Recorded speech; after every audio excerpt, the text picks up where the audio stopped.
Hello and welcome to the West Asia Post. I am your host, Ghadi Francis, and I am back for our weekly special on all things West Asia. This week we will discuss reconciliation and reopening ties in the region.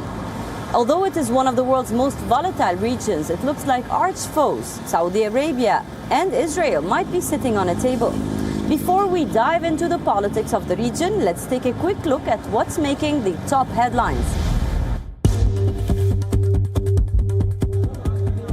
Israeli Supreme Court hears petition against a law that protects Prime Minister Benjamin Netanyahu from being removed from office over claims of a conflict of interest due to his ongoing corruption trial. Lebanon marks the third anniversary of the Beirut blast. People lose faith in the state machinery after unfruitful attempts to prosecute those responsible. Death toll from the blast remains unclear. People still struggling to get the deaths of their relatives recognized. Heat waves wreak havoc in West Asia. This week, Iran announced 2 days of public holidays due to unprecedented heat. Elderly and those vulnerable advised to stay indoors. Big changes are happening in West Asia. Reconciliations brewing. After Iran and Saudi Arabia started talking, Syria has opened ties with the Arab nations. Now it is time for Israel and Saudi Arabia. These two seem to be talking indirectly, and Iran is not happy. In our next report, we tell you all about this story.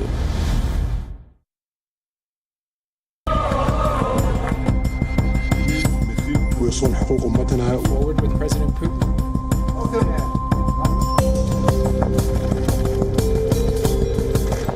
West Asia might be nearing on a game-changer deal. One that would realign interests, policies and threat. If reports are to be believed, Israel and Saudi want to share a table. They're eyeing rapprochement.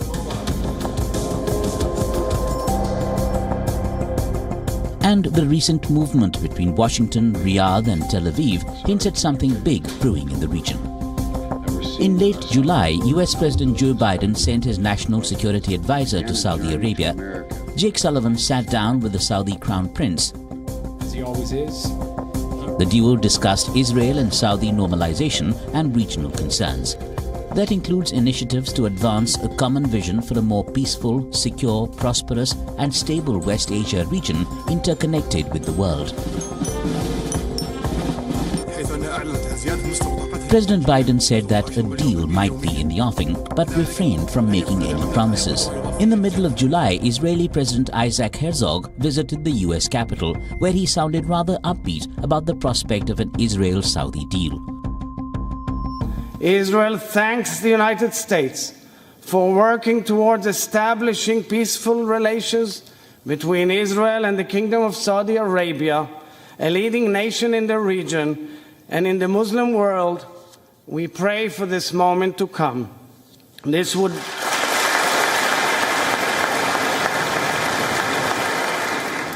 would be a huge sea change in the course of history in the Middle East and the world at large.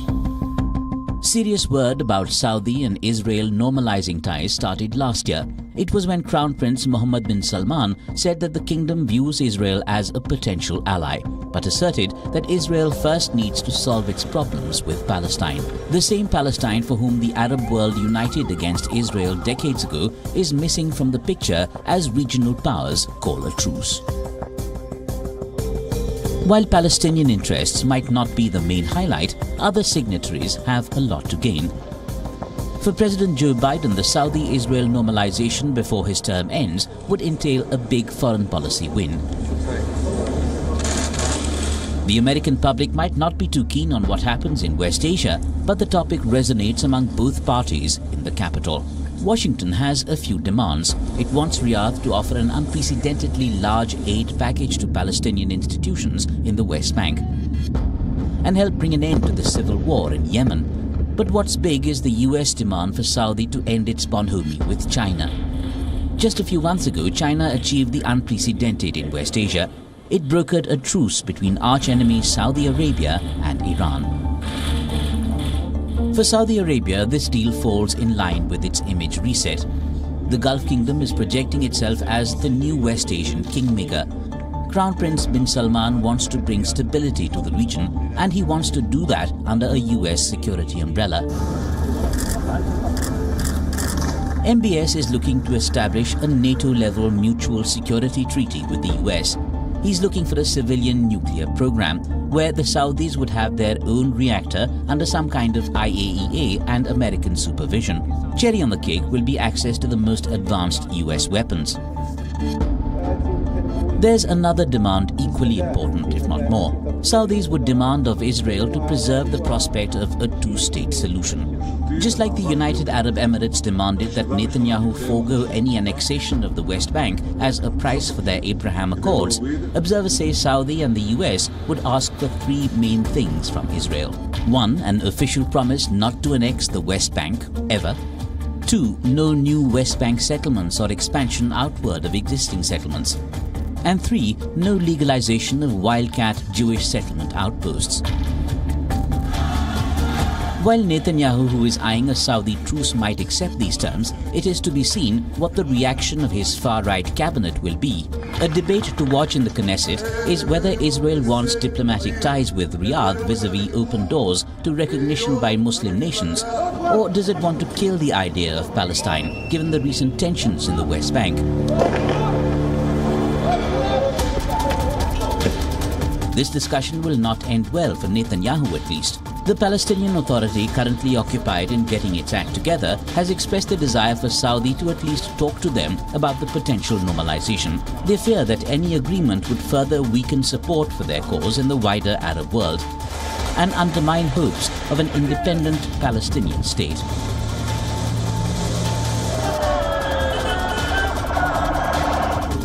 There are too many things going on. The deal in itself is tricky, to say the least. If it comes true, even in the longer term, it entails big strategic wins for all parties involved. But for now, there are multiple sticking points. The biggest hurdle is for Saudi and Israel to agree to the terms.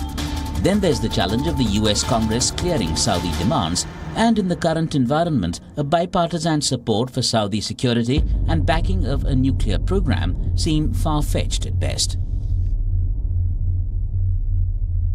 This week, and exactly on August 4th, Lebanon marks the 3rd year since the Beirut port explosion, one of the biggest explosions ever on earth.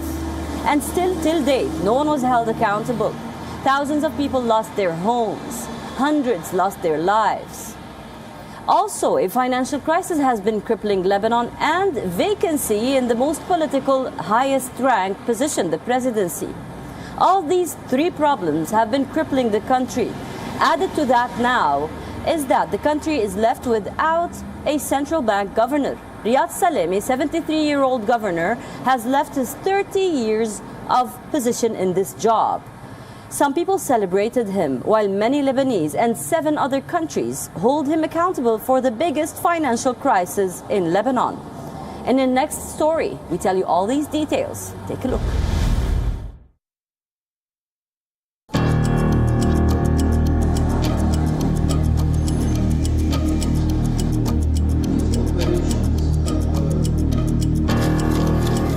This is Riad Salahmen, the face behind the Lebanese economic collapse.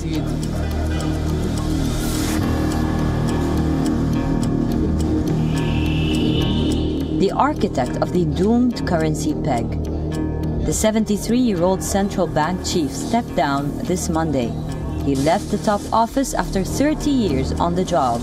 His gratuity: ongoing probes in at least 7 countries. 2 international arrest warrants, and no successor in sight. Salahmen was appointed the governor of the Banque du Liban in 1993. In his initial years, the central bank chief was hailed for stabilizing a battered economy.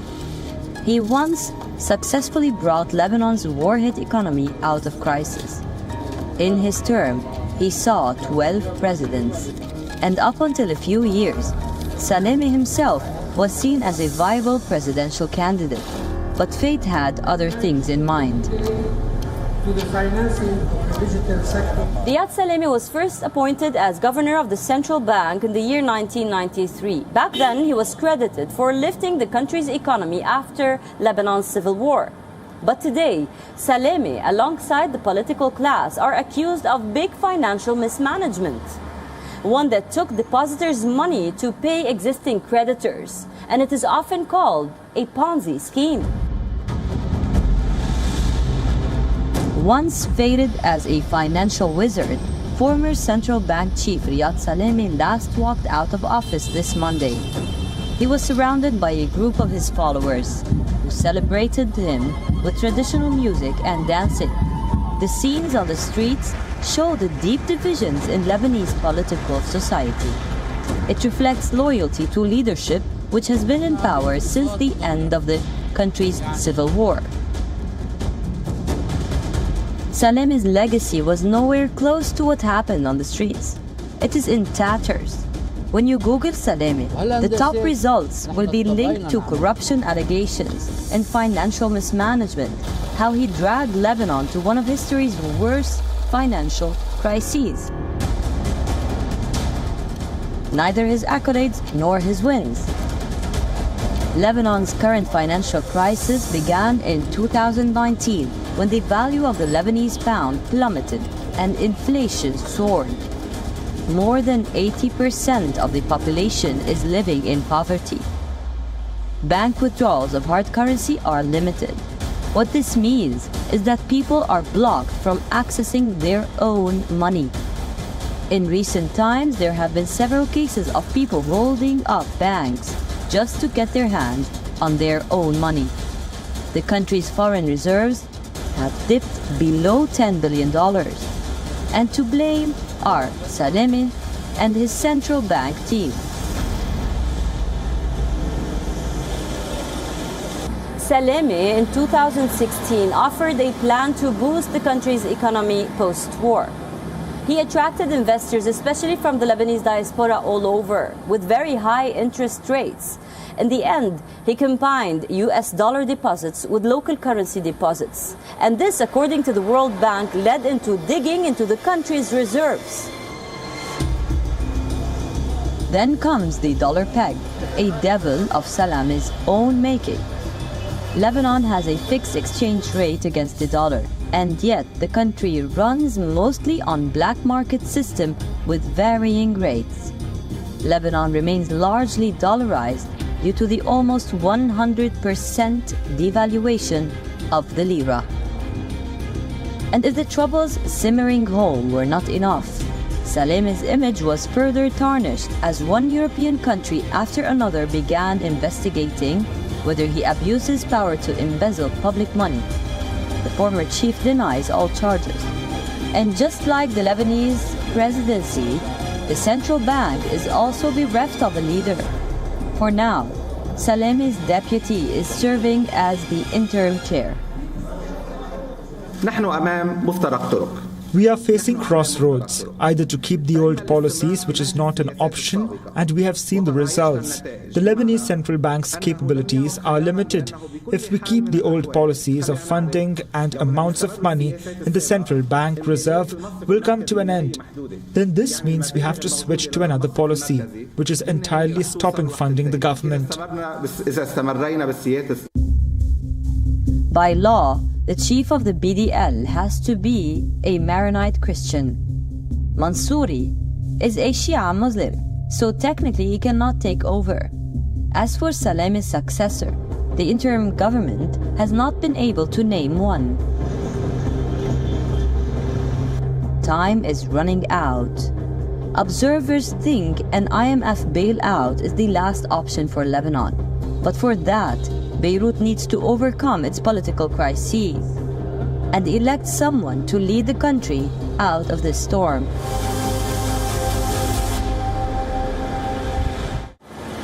If you are in West Asia right now, stepping out of your home is like stepping into an oven. The heat wave is really being very cruel. It has left no sector untouched, from agriculture to tourism. Now in the next report, we will bring you a story on how the Dead Sea resorts in Jordan were affected by this heat wave. Take a look.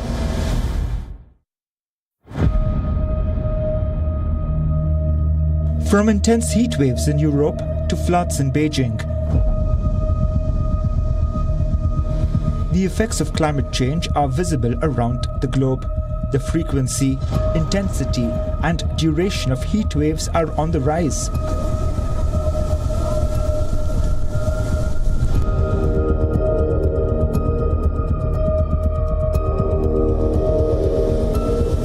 One such country facing the brunt of mercury is Jordan. Dead Sea, a traveler's paradise enveloped between Israel and Jordan, is one of the world's saltiest water bodies.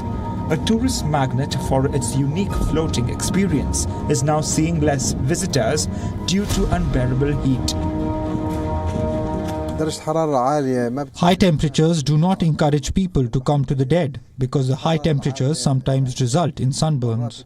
Sometimes visitors feel worried about their children or the elderly being subjected to sunstroke.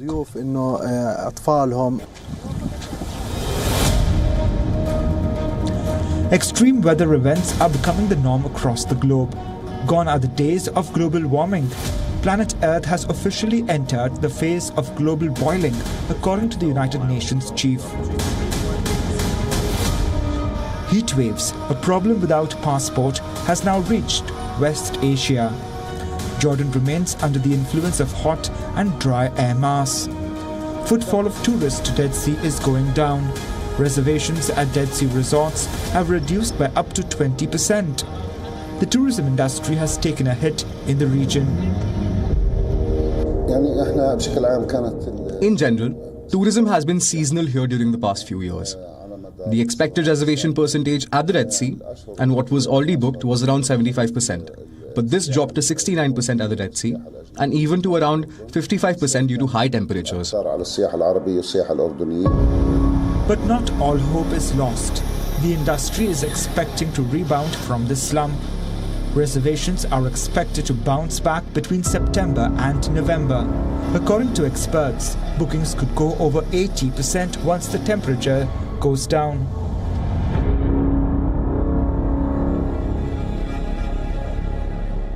While the whole world is digging for oil, West Asia has got its hands on a new sizzling currency, and it is, don't be mistaken, olive oil. Now this humble crop's produce, its prices have skyrocketed, courtesy the heat wave affecting Europe's produce. Take a look.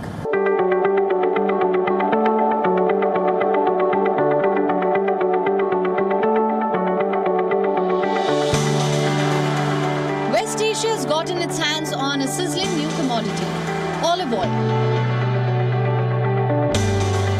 The plant-based liquid fat is helping farmers make big bucks as Europe's produce bears the brunt of climate change. Big players like Turkey imposed new taxes on olive oil export until last week. This was before reportedly suspending the export of bulk and barreled olive oil.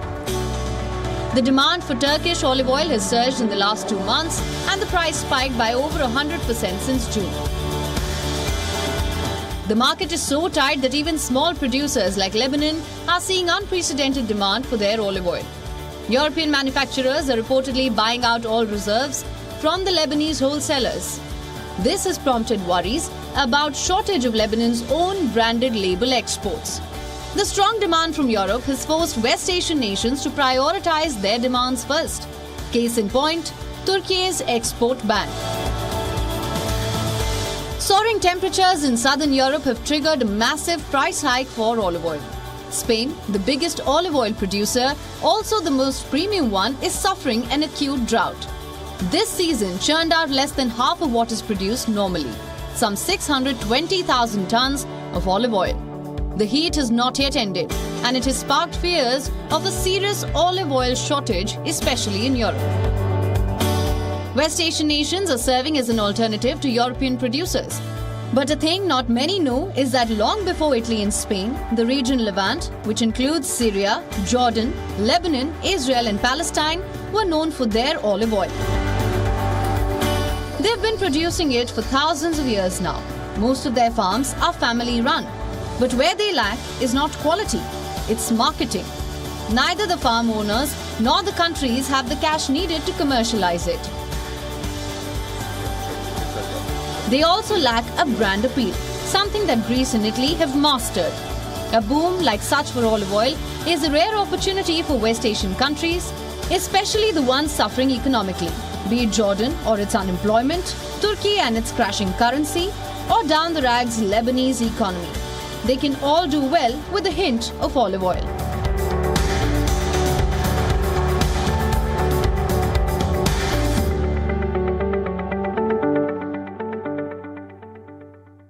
That's all we have for you on this episode of the West Asia Post. I will see you next week, same place, same time, bringing you all things new from one of the world's most volatile regions.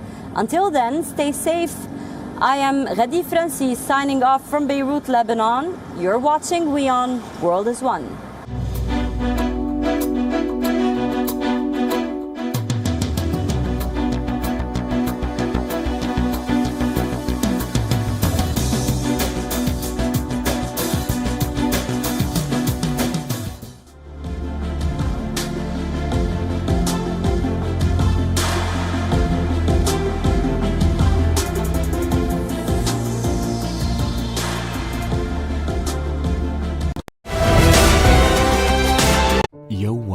Resort is unique, the only one of its kind.